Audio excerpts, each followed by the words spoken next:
రెండు అంశాల మీద మాట్లాడదలుచుకున్నాను.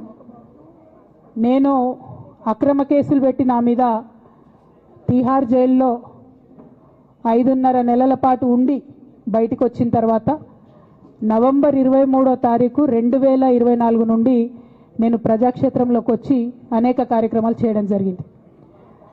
మరి నేను చేసినటువంటి పనులలో మొట్టమొదటిది ఒక బిడ్డ హాస్టల్లో చనిపోతే ఆమెను విజిట్ చేసి అట్లానే గురుకులాల్లో జరుగుతున్నటువంటి అన్యాయాల మీద మొట్టమొదటి కార్యక్రమం తీసుకొని నేను మాట్లాడినా.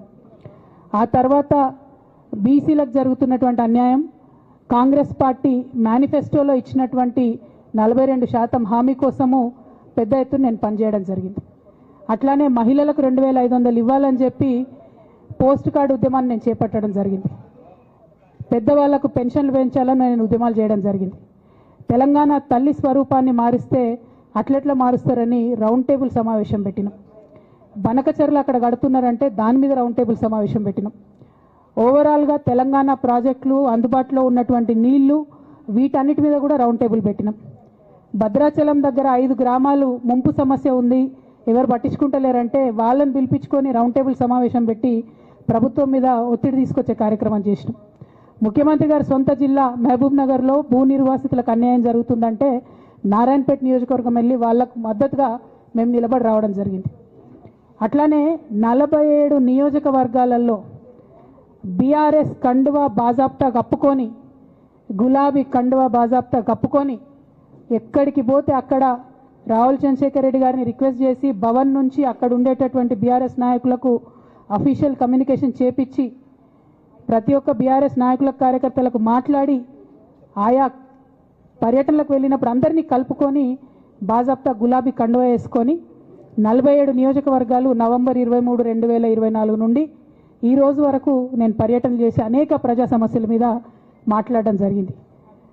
మరి ఇవన్నీ పార్టీ వ్యతిరేక కార్యకలాపాలు అన్నది నాకు అర్థం కాలేదు.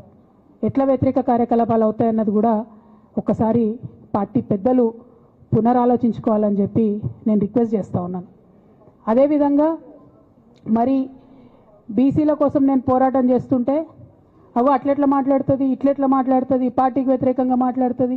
అరే, నేను కాంగ్రెస్ పెద్దల మీద ఒత్తిడి తీసుకొస్తుంటే బీసీలకు 42% అమలు చేయాలంటే ఏది పడితే అది చిల్వల్ పల్వల్గా నా మీద రాపించడం, ప్రచారం చేయడం, చాలా దారుణమైనటువంటి పనులు పార్టీలో ఉన్నటువంటి కొందరు పని కట్టుకొని, కత్తి కట్టుకొని నా మీద చేయడం జరిగింది. అట్లానే నేను ఒక మాట ఏమన్నా, సామాజిక తెలంగాణ సాధన కోసం నేను కట్టుబడి ఉన్నా అన్న. మళ్ళీ తప్పేముంది? అసలు నాకు జన్మనిచ్చినటువంటి నా తండ్రి, ఈ ప్రాణాన్ని భిక్షగా ఇచ్చినటువంటి నా తండ్రి, ఆయన చిటికెన వేలు పట్టుకొని నేను ఓనమాలు నేర్చుకున్న ఉద్యమాలు ఎట్లా చేయాలని, ఆయన చిటికెల వేలు పట్టుకొని ప్రజలంటే ఏంది, ప్రజా సమస్యలు అంటే ఏంది, ఎందుకోసం దాని మీద గలమెత్తాలని చెప్పి నేను నేర్చుకున్నా. ఆ నాయకుడి స్ఫూర్తిగానే నేను సామాజిక తెలంగాణ మాట్లాడినా. భారతదేశం మొత్తంలో ఇన్ని రాష్ట్రాల్లో ముఖ్యమంత్రులు అయితే 75 ఏళ్ళ స్వతంత్ర భారతదేశం, 79 ఏళ్ళు స్వతంత్ర భారతదేశంలో దళితులకి 3 ఎకరాల భూమి ఇస్తా అని చెప్పినటువంటి ఏకైక గొప్ప నాయకుడు కేసీఆర్ గారు. ఆయన దగ్గర నుంచే కదా నేను సామాజిక తెలంగాణ ఎజెండా నేర్చుకున్నది. బీసీలకు ఎవరు వృత్తి పనిదారులు ఉంటే వాళ్ళకి చేయూతనిస్తా అని చెప్పినటువంటి ఏకైక ముఖ్యమంత్రి కేసీఆర్ గారు.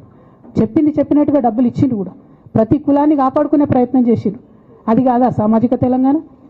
నేను మే 1 నాడు లేబర్ డే రోజు మాట్లాడితే దాన్ని చిల్వల్ పలువలు చేసి సామాజిక తెలంగాణ పేరుతోని కవిత పార్టీ పెడుతుందని చెప్పి నేను నిన్న చెప్పిన 2 పేర్లు పని కట్టుకొని నా మీద దుష్ప్రచారం చేసిండ్రు. నేనేమైనా తప్పు మాట్లాడినా? బీఆర్ఎస్ పార్టీ వ్యతిరేకమా సామాజిక తెలంగాణ నినాదానికి? బీఆర్ఎస్ పార్టీకి సామాజిక తెలంగాణ అవసరం లేదా? భౌగోళిక తెలంగాణ వస్తే సరిపోతుందా? బంగారు తెలంగాణ కావాలని కేసీఆర్ గారు ఇచ్చిన నినాదమే కదా. బంగారు తెలంగాణ అంటే ఏంది? హరీష్ రావు ఇంట్లో బంగారం ఉంటే, సంతోష్ రావు ఇంట్లో బంగారం ఉంటే బంగారు తెలంగాణ అవుతుందా? కాదు కదా. ప్రతి ఒక్క సమాజం బాగుంటేనే బంగారు తెలంగాణ అవుతుంది. నేను అదే కదా మాట్లాడినా. దానికి ఇష్టం వచ్చినట్టు నా మీద స్టోరీ లేపిస్తే నేను భవన్లో పోయి కూర్చొని బాజాప్తా, ఎక్కడో కాదు, బయట ప్రెస్ మీట్ పెట్టలేదు, ఏ ప్రెస్ క్లబ్లో పెట్టలేదు, డైరెక్ట్గా తెలంగాణ భవన్, నా ఆఫీస్ అండి, నా పార్టీ భవన్లో పోయి కూర్చొని నేనేం చెప్పినా, నా మీద కుట్రలు జరుగుతున్నది, నా మీద విషప్రచారం జరుగుతున్నది అని చెప్పిన. నేను రామన్నను బుజ్జగించి గడ్డం పట్టుకొని అడుగుతా ఉన్నా, అన్న నీ చెల్లెని ఒక మహిళా ఎమ్మెల్సీని మన పార్టీ ఆఫీస్లో కూర్చొని నా మీద కుట్రలు జరుగుతున్నాయని నేనంటే మీరు వర్కింగ్ ప్రెసిడెంట్గా ఉన్నారన్నా ఫోన్ చేయరా అన్న నాకు ఏమైంది బేటా ఎందుకు బాధపడుతున్నావు అని ఫోన్ చేయరా ఇది ఎప్పుడు జరిగిన ఇన్సిడెంటు లేక లీక్ కాకముందు నేను నా కొడుకు గ్రాడ్యుయేషన్కి అమెరికా పోకముందు అంతకుముందే మరి మీరు వర్కింగ్ ప్రెసిడెంట్ కదన్నా నేను పార్టీ ఎమ్మెల్సీని కదా చెల్లెలు అన్న బంధుత్వాలు పక్కన పెడదాం ఒక్క నిమిషం ప్రొఫెషనల్ సెటప్లో ఒక పొలిటికల్ పార్టీలో ఒక మహిళ ఎమ్మెల్సీ భవన్లో కూర్చొని నా మీద కుట్రలు జరుగుతున్నాయంటే మీరు మాట్లాడినరా అన్న 103 రోజులు అయిపోయిందన్న ఏళ్ళకి ఒక్క మాట మాట్లాడినరా కేసీఆర్ గారు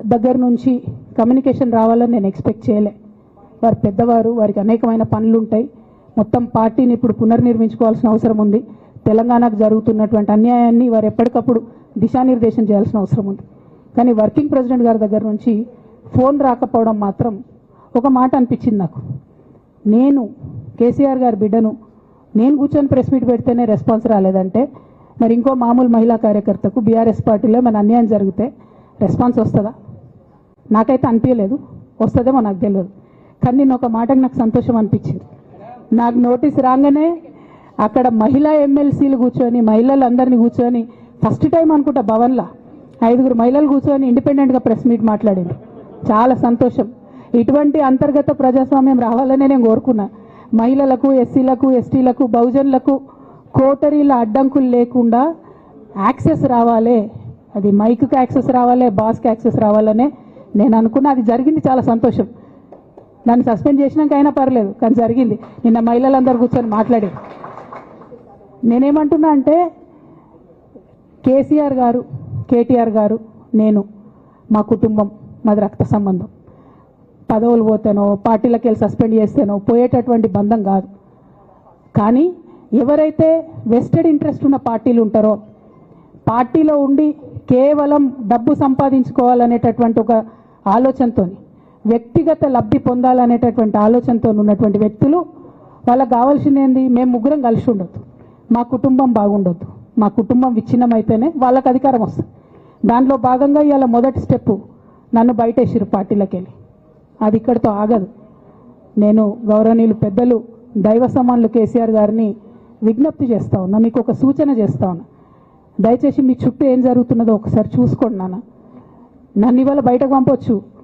నేను మీలాగా స్ట్రేట్ ఫార్వర్డ్ ఉంటా నిజాలు మాట్లాడతా నేను ఉద్యమం నేపథ్యం నుండి వచ్చిన కాబట్టి నాగ్గా ఉన్నది లేనట్టుగా లేనిది ఉన్నట్టుగా మోసం చేయాలని చెప్పో ఇంకోటి చేయాలని చెప్పో మాట్లాడను స్ట్రేట్ ఫార్వర్డ్గా ఇష్యూస్ మాట్లాడతా కాబట్టి నన్ను ఇలా బలి చేసి పర్వాలే కానీ రేపటి నాడు ఇదే ప్రమాదం రామన్నకు కూడా పొంచుంది రేపటి నాడు ఇదే ప్రమాదం మీకు కూడా పొంచుంది అల్టిమేట్గా బీఆర్ఎస్ పార్టీని హస్తగతం చేసుకోవడానికి జరుగుతున్నటువంటి కుట్రలో భాగంగానే ఇవాళ నన్ను ఎలిమినేట్ చేయడం జరిగింది నేను ఇవాళ ఓపెన్గా అడుగుతా ఉన్నాను హరీష్ రావు గారికి నేను సూటి ప్రశ్న వేస్తున్నా